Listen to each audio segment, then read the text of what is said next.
Hello, good morning बच्चों। आज आपको लसा ज्ञात करना सिखाते हैं। लसा लघुत्तम समापवर्त्य, जिसे इंग्लिश में कहते हैं एलसीएम। एलसीएम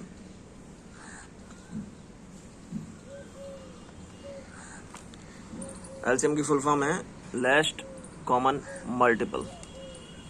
मल्टीपल मतलब अपवर्त्य।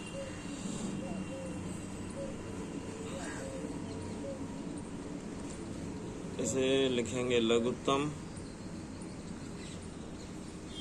समापवर्त्य, ऐसे लिखते हैं लघुत्तम समापवर्त्य। देखिए अपवर्त्य क्या होते हैं। अपवर्त्य होते हैं, जैसे मान लो हमें 2 के अपवर्त्य निकालने हैं, 2 के, तो 2 के होंगे, पहला हो जाएगा 2 का पाड़ा पढ़ते जाइए आप। 2 एकम 2, 2 दूनी 4, 2 तीन 6, 2 चौक 8, 2 पंजे 10, 2 छक 12, 2 सत्ते 14। इस तरीके से ये सब 2 के अपवर्त्य हैं। किसके अपवर्त्य हैं? 2 के अपवर्त्य हैं। ठीक है। अब दूसरी संख्या मान लीजिए 3 है, 3 के अपवर्त्य निकालने हैं, तो 3 के वही 3 का पहाड़ा या 3 का टेबल। 3 एकम 3, 3 दूनी 6, 3 त्रिका 9, 3 चौक 12, 3 5 15, 3 छक 18, 3 सत्ते 21। ऐसे करके अपवर्त्य तो चाहे जितने निकाल सकते हैं, बढ़ते ही जाते हैं अपवर्त्य। ठीक है। अब अगर हमें इसमें, ये तो अपवर्त्य हो गए, 2 के और 3 के अपवर्त्य हो गए। अगर हमें 2 और 3 का लस निकालने को कहा जाए, तो एक तरीका तो यही है कि हम इस तरीके से दोनों के अपवर्त्यों को लिख लें, और इनमें सबसे पहले जो कॉमन आ जाए अपवर्त्य, दोनों में जो मिल जाए सबसे छोटा वाला, वह होगा लघुत्तम समापवर्त्य। देखिए चेक करते हैं, हम बड़ी संख्या में देख लेते हैं। 3 है इधर, 3 इसमें तो है नहीं, 2 में नहीं है। 6 देखते हैं, 6 3 के टेबल में तो है ही, 2 के टेबल में भी है, ये कॉमन हो गया, तो इसका लसपा हो गया, एलसीएम हो गया कितना? 6। लसपा हो गया ये। अगर हम 3 संख्याओं को निकालते तो देखिए क्या होता। चलो 4, 2 का और 3 का और एक और 4 का और मान लेते हैं। 2, 3 और 4 का लसा निकालना है। ये तो यहाँ पे खत्म हो गया। 2 और 3 का निकालना था तो 6 आ गया लसा। अगर कोई कहे कि 2, 3 और 4 का लसा निकालिए, तो क्या करेंगे? 4 के भी अपवर्त्य लिख लेते हैं। 4 एकम 4, 4 दूनी 8, 4 तीन 12, 4 चौक 16, 4 पंजे 20, 4 छक 24। ठीक है। और आगे चाहे जितने लिख सकते हैं, लेकिन हमें यहीं पे मिल जाएगा। तो अब ये 3 संख्या है, 2, 3 और 4, इनका लसा निकालना है, तो बड़ी संख्या के अपवर्त्यों में से ट्राई करते हैं कि वो उनमें से कौन सा अपवर्त्य इन दोनों में है, कॉमन कौन सी में है। 4 को देखें, सबसे पहले 4 को ही देख लेते हैं। 4 इसमें तो है ही, इस 3 के पाड़े में नहीं होगा, 2 के में है, तो 4 तो लसा नहीं होगा, तीनों में कॉमन होना चाहिए। अब 8 2 में है, 3 में नहीं है। 12 यहाँ पर है, 3 में भी है और 2 में भी है, ये कॉमन हो गया। 12 3 में भी है और 2 में भी है, तो लसा कितना आ गया? लसा लघुत्तम समापवर्त्य आ गया 12। ठीक है। चलिए एक और एग्जांपल देखते हैं। 6, 9 और 12 का लसा,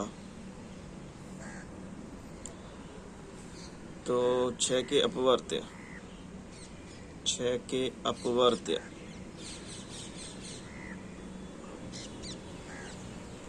6 एकम 6, 6 दूनी 12, 6 तीन 18, 6 चौक 24, 6 पंजे 30, 36, 6 सत्ते 42। जरूरत पड़ेगी तो और आगे भी लिख लेंगे हम।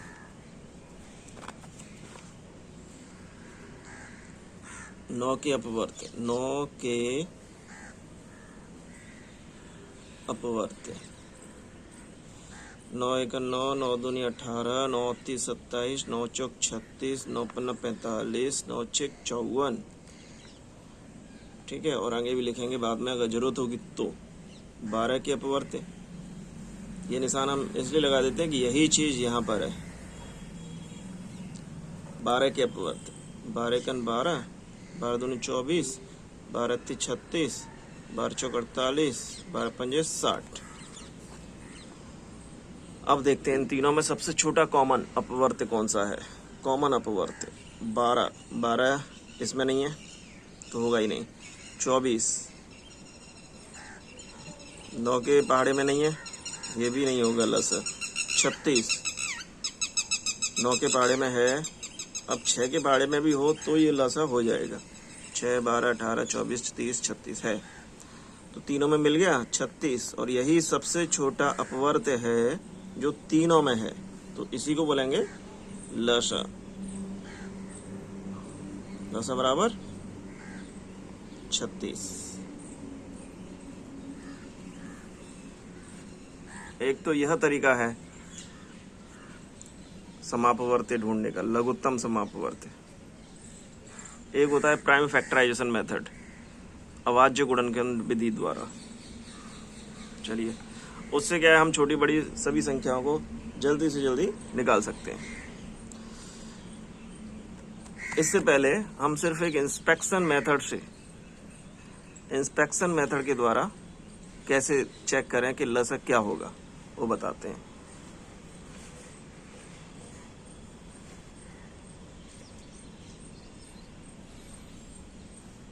देखिए, मान लो 3 और 4 का हमें देखना है। 3 और 4 का लसा, 3, 4 का लघुत्तम समापवर्त्य पता करना था। तो हम करते हैं ऐसा, 4 का पहाड़ा पढ़ के देखते हैं और पहाड़े में ऐसी संख्या जो आपको पता हो कि ये 3 में भी आती है, सबसे छोटी संख्या 4 में आने वाली जो 3 में भी आ जाए, वही उसका लसा होगा।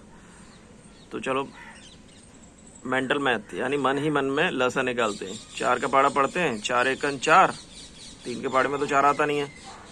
4 दूनी 8, 3 के पहाड़े में 8 भी नहीं आता। 4 ती 12, 4 ती 12, और 3 के पहाड़े में भी होता है, 3 चौक 12। तो इसका लसा कितना हुआ? 12। ठीक है, इसी को हम अगले तरीके से करने की कोशिश करते हैं। देखो, 3 लिख लिया और 4 लिख लिया। अभाज्य गुणनखंड विधि है, एक लाइन ऐसे खींची, एक ऐसे खींची। अब हम सबसे छोटी अभाज्य संख्या से इन दोनों को काटने की कोशिश करते हैं। अगर कोई भी एक कट जाए तो भी उसे काटा जाएगा। जैसे सबसे पहले ट्राई करेंगे हम 2 से काटने की।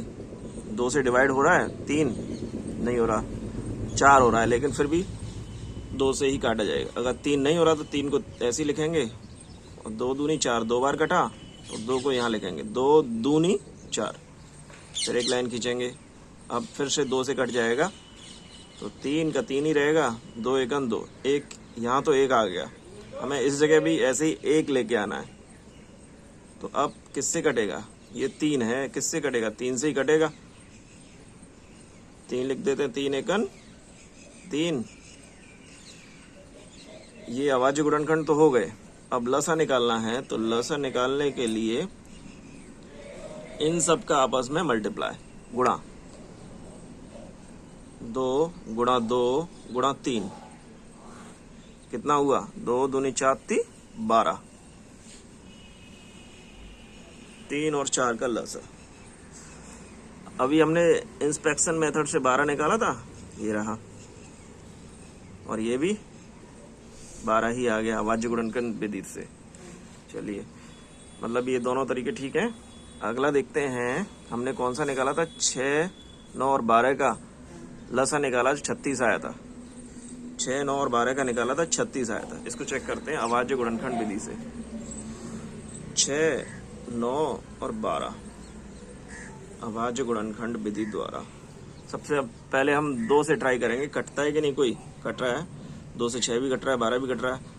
2 3 6, 9 को तो 9 ही रखना पड़ेगा क्योंकि 2 से 9 नहीं कट रहा, और 2 6 12। अब ये भी नहीं कटेगा 2 से, ये भी नहीं कटेगा, पर ये कटेगा, तो 2 से ही काटेंगे। अभी जो नहीं कट रहे उन्हें ऐसे ही रखते जाएंगे। 2 3 6। अब तो 3 आ गया, तो अब ये तीनों ही 3 से कटेंगे। 3 एकन 3, 3 त्रिका 9, 3 एकन 3। अब 3 बचा है तो 3 से ही कटेगा। 1 1 1 कंप्लीट हो गया। अब लसा निकालना है तो इन सबको आपस में मल्टीप्लाई करो। तो लसा बराबर 2 गुणा 2 गुणा 3 गुणा 3। 2 दूनी 4, 4 ती 12, 3 36। आंसर कितना आया? 36। ये रहा। और पहले जो निकाला था हमने अपवर्त विधि से, वह भी 36। इसका मतलब दोनों ही ठीक है।